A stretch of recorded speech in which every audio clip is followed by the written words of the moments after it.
Welcome back. It's Mrs. Lamondo with the Wild Robot Escapes. We left off on our next chapter, which is 67, entitled The Town. So we'll see if Roz and Brightbill are able to make it through the town.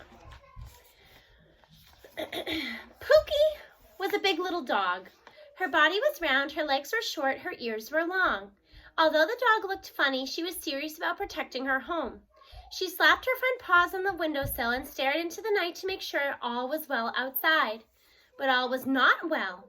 A new clump of weeds had mysteriously sprouted in the yard. Pookie needed to take a closer look. The dog whined by the back door until someone let her out. Then she scurried across the porch, down the steps, and over to the mysterious weeds. As Pookie approached, a raspy growl sounded in her throat. "Where these weeds come from?" she said to herself, sniffing. "They weren't here this afternoon." The weeds rustled in the breeze, and that was enough to set Pookie off. The dog barked and barked and barked and barked, and then astonishingly, the weeds spoke to her in a clear, calm voice. "I am sorry if I disturbed you," said the weeds. Pookie stopped barking. "I was hoping to pass through without being seen," said the weeds, "but you saw me. You are a very good guard dog." Pookie resumed barking. "No, no, no, shh," said the weeds. "Please stop barking." But there was no stopping Pookie. The clump of weeds decided to move. Like some sort of monster, the weeds rose up on two legs and leaped over the fence into the neighboring yard. Felix had heard Pookie barking next door, and when the weedy monster landed in his yard, he started barking as well. So the monster kept going, leaping fences from one yard to the next. Every house in the neighborhood seemed to have a dog, and they all began barking about the weedy monster. Reader, you and I know the monster was actually our robot in disguise. But the dogs never did figure out what happened that night. Roz finally slunk into the shadows behind a school building and listened as a chorus of dogs settled down. "That didn't go well," said the goose as he landed beside his mother. "No, it did not," said the robot. "This will only be tougher in daylight." "I know. I will have to try something else." Early the next morning, the sun was rising, automobiles started driving, robots started running errands. However, one of those robots was not like the rest. Roz had picked up every speck of dirt from her body, and now she blended in with the normal robots, going about their normal morning routines. Our robot was hiding in plain sight. Roz marched through town, turning right and left down streets as Brightbill watched from above. Along the way, she passed a wide variety of robots, all going about their business. There was even another Rozum robot marching around who looked identical to our Roz, except she was shinier and had a different unit number. It occurred to Rozum, Unit 7134, that if anyone noticed her unit number, it might bring a swift response from the Ricos.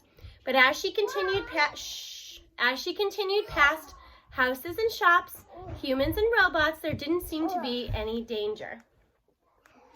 Everything was going smoothly until she heard an airship flying toward the town. Our robot felt something like dread as she waited for the sleek white ship to appear.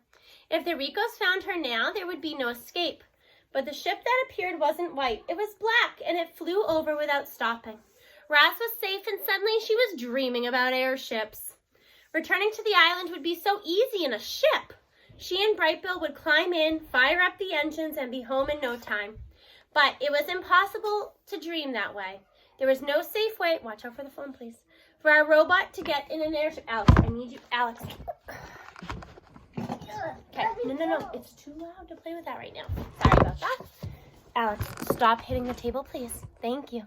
Okay. Returning to the island would be so easy with a ship. She and Brightbill would climb in, fire up the engines, and be home in no time at all. But it was an impossible dream. There was no safe way for our robot to get into an airship. She had to find another way home. First, she had to find her way out of this town.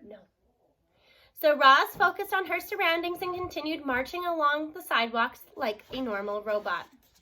Chapter 68, The Station. At the edge of town where the houses stopped and the countryside began, there was a small train station. 2 platforms sat on either side of the tracks. Humans and robots were standing around waiting for the next train to arrive. Nobody paid any attention to our robot as she calmly marched past. When Roz was safely out of sight, she slipped into the woods where Brightbill was hiding. The goose opened his mouth to speak, but the station bell started ringing. Speeding down the tracks was a passenger train. A whistle blew, the train gently braked, and a minute later it came to a smooth stop at the station.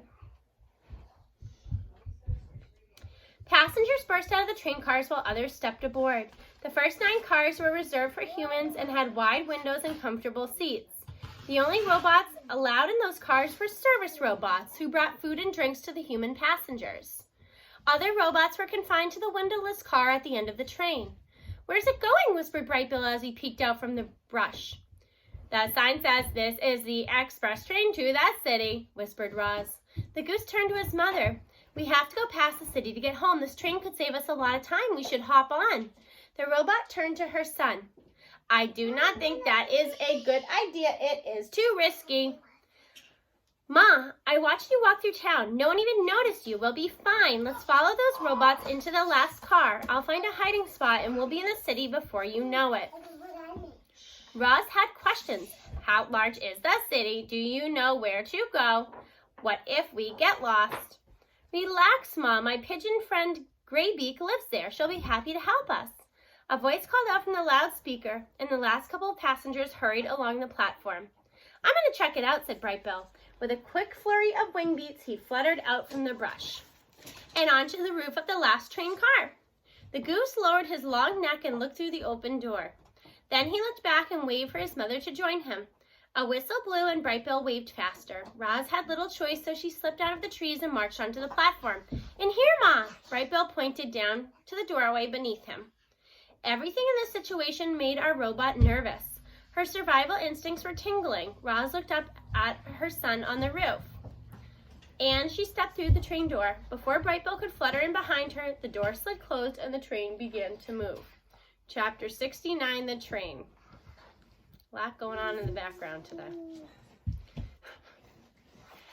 Our robot felt something like panic as the train pulled away from the station. She wanted to break down the door, leap from the train, and find her son, but what could Roz do? She had to act like a normal robot, and she had to pretend nothing was wrong.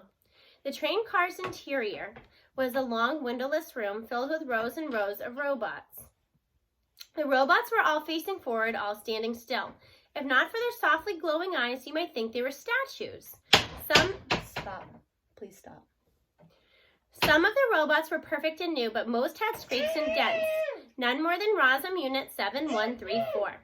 Roz walked down the aisle and stood in the last row, and the train started to accelerate. Faster and faster it went until it reached its cruising speed.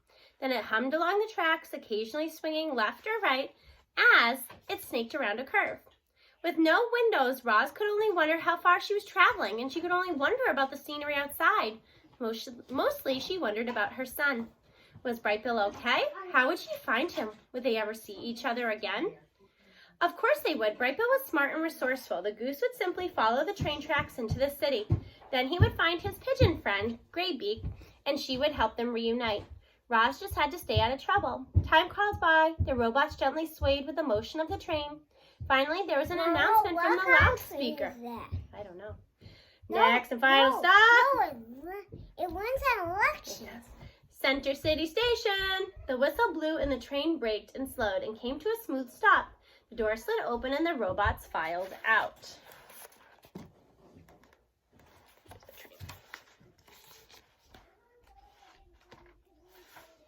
Chapter 70, March Through the City. The main hall of Center City Station was enormous. Wide columns stretched up and arched the ceiling. A huge electronic screen flickered with train schedules. The whole place was bristling with humans and robots, and everyone seemed to know exactly where they were going. Everyone except Roz. There was a robot standing still in the station while commuters hurried past. She was trying to calculate her next move, but she had to think quickly. You see, a normal robot would never loiter there for long. Roz needed to do something, anything, and when a crew of Roz and robots marched past in a single file, she could think of no better plan than to join on the end of the line and pretend to be one of them. She followed the crew through a set of doors, and suddenly they were outside. The city was a blur of activity. Automobiles hummed down streets. Robots marched along the sidewalks. Humans talked and laughed and shouted. Buildings towered overhead, and above them airships buzzed across the sky. Airships. For a moment, Roz was dreaming again about how easily she could get home with an airship, but reality came crashing back when a white triangular ship darted over. It was gone in an instant, disappearing from the rooftops. But that was all it took for the robot's survival instincts to flare. Were the Ricos searching for Roz or going about other business? Roz tried to focus on her immediate surroundings. She was still marching behind a crew of robots. With each step, she grew more nervous they'd notice her tagging along. She wanted to break away. And as they started weaving and shuffling through a crowd of tourists, Roz slowed and stopped and the robot crew continued on without her. Now Roz was on her own, but she didn't know what to do or where to go. When in doubt, Brightbill had always guided her north, so our robot set off through the city in that direction.